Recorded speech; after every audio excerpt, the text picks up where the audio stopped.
ಉಳಿಸಿದರೆ ಧರ್ಮವನ್ನು, ಪಾಂಡವರನ್ನು ಸತ್ಯವಂತರೆನ್ನುವ ಹಾಗೆ ಕೊಂಡಾಡಿದರು. ಎಲ್ಲಿ ಕೊಂಡಾಡಿ ಉಳಿಸಿಕೊಂಡರು ಸತ್ಯವನ್ನು? ಗುರುಕುಲ ಪಿತಾಮಹ ಭೀಷ್ಮಾಚಾರ್ಯರು ಯುದ್ಧ ಮಾಡುವಂತಹ ವೇಳೆಯಲ್ಲಿ ಶಿಖಾಂಡಿಯನ್ನು ಮುಂದೆ ನಿಲ್ಲಿಸಿ ಅವರನ್ನು ಶರತಲ್ಪದಲ್ಲಿ ಮಲಗುವ ಹಾಗೆ ಮಾಡಿದ್ರು. ಆಮೇಲೆ ಧರ್ಮಾತ್ಮನಾದಂತಹ ಧರ್ಮರಾಯ ಸುಳ್ಳನ್ನು ಹೇಳಿದ ಕಾರಣ ನನ್ನ ಅಪ್ಪನನ್ನು ಅದೃಷ್ಟದಿಂದ ಕೊಂದ. ಮಹಾರಥಿ ಎನಿಸಿಕೊಂಡಂತಹ ಕಾರಣ ಯುದ್ಧ ಮಾಡುವಂತಹ ವೇಳೆಯಲ್ಲಿ ಆಯುಧವೇ ಇಲ್ಲದಾಗ ಆ ಪಾಪಿ ಅರ್ಜುನ ಪ್ರಾಣ ಪ್ರಯೋಗ ಮಾಡಿದ. ಈ ಹೊತ್ತು ಗುರುಕುಲ ಚೂಡಾಮಣಿ ಎನಿಸಿಕೊಂಡಂತಹ ಆ ಸುಯೋಧನ ಅವನ ಪರಿಸ್ಥಿತಿಯು ಹಾಗೆ ಆಗಿ ಹೋಯಿತು. ಅವಕಾಶ ಕೊಡು, ಸೇನಾಪತಿ ಎನ್ನುವ ಹಾಗೆ ಘೋಷಿಸು ಪದೇ ಪದೇ ಕೇಳಿದ್ರು ಕೂಡ ಅವಕಾಶ ಕೊಡ್ಲಿಲ್ಲ. ಪರಿಸ್ಥಿತಿ ಹಾಗೆ. ಯಾರಲ್ಲಿ ಪ್ರತಿಭೆ ಉಂಟೋ ಅವರಿಗೆ ಅವಕಾಶ ಸಿಗುವುದಿಲ್ಲ. ಯಾರಿಗೆ ಅವಕಾಶ ಸಿಗುತ್ತದೋ ಅವರು ಪ್ರತಿಭಾವಂತರಲ್ಲ. ಏನೇ ಆಗಲಿ 17 ದಿನದ ಯುದ್ಧವು ಕಳೆದು ಹೋಯಿತು.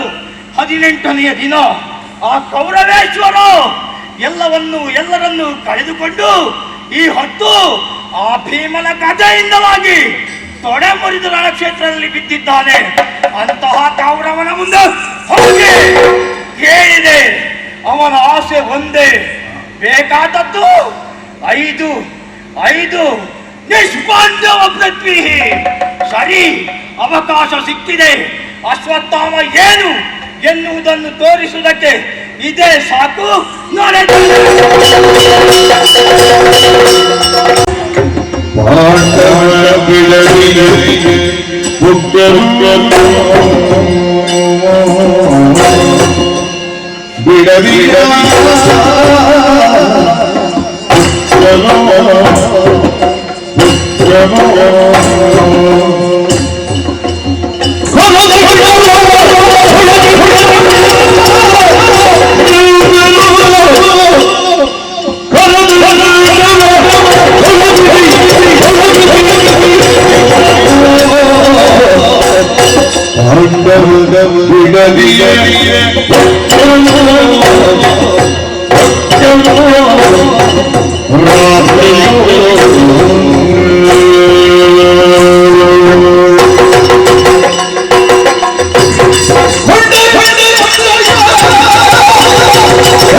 ಅದೇ ನಮ್ಮ ಜೀವನ.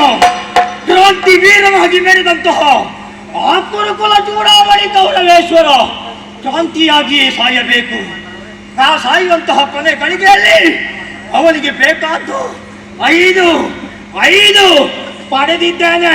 ನೇರವಾಗಿ ಅವನಲ್ಲಿ